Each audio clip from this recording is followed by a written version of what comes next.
14 times incompetent cops arrested the wrong person. Jeremy Cummins.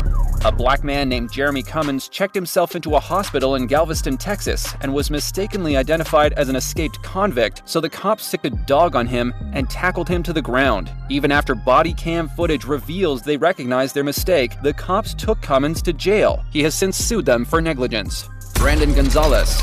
A tragic evening at a dance hall in Louisiana left several dead, and the cops were quick to point the finger at Brandon Gonzalez, who did nothing wrong and was traumatized by the shooting. But he spent 9 days in jail before the cops realized their mistake and let him walk free. Eric Brown.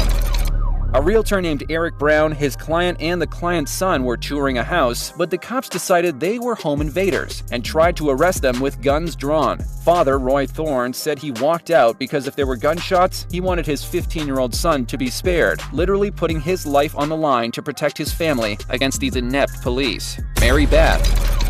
A woman named Mary Beth McDade was jailed for 2 whole weeks by the LAPD because she shares the same name as a criminal and they didn't take the time to determine if they had the right person. This traumatizing time caused her to lose her job and struggle financially, resulting in a lawsuit. Patrick Mumford.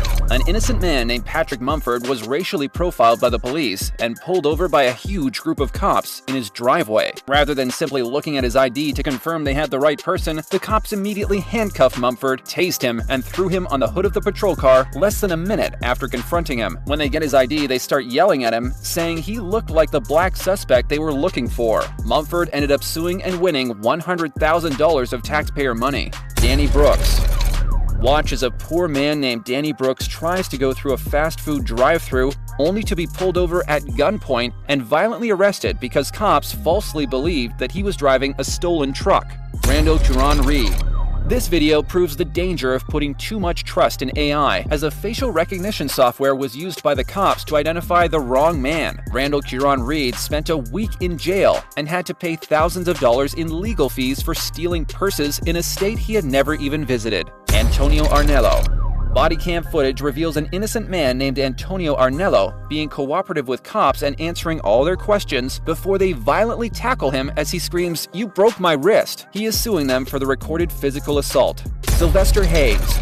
This disturbing footage shows Sylvester Hayes as he was going to get food for his children when the cops misidentified him as a domestic violence perpetrator and violently arrested him, even after they realized he was not guilty. The video went viral, and Hayes is using it as evidence in his case against the Dallas Police Department. Kazim Oyanayan.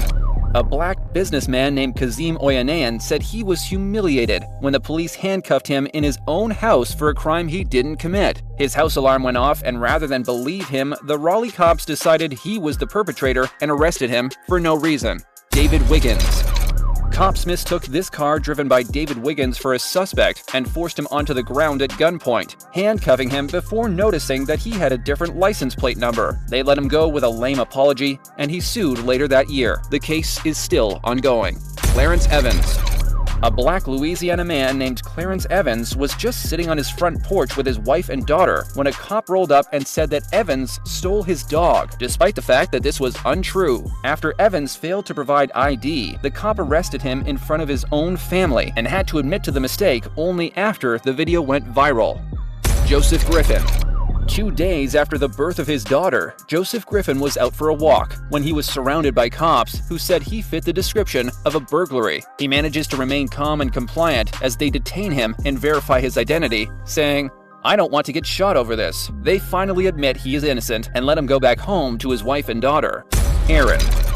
A Colorado man named Aaron simply missed an exit and did an illegal U-turn and started a nightmare where the cops interrogated him for meeting the description of a shooting suspect. He is not cooperative and films the whole ordeal where they refuse to identify themselves. Aaron launched a lawsuit that is ongoing to this day.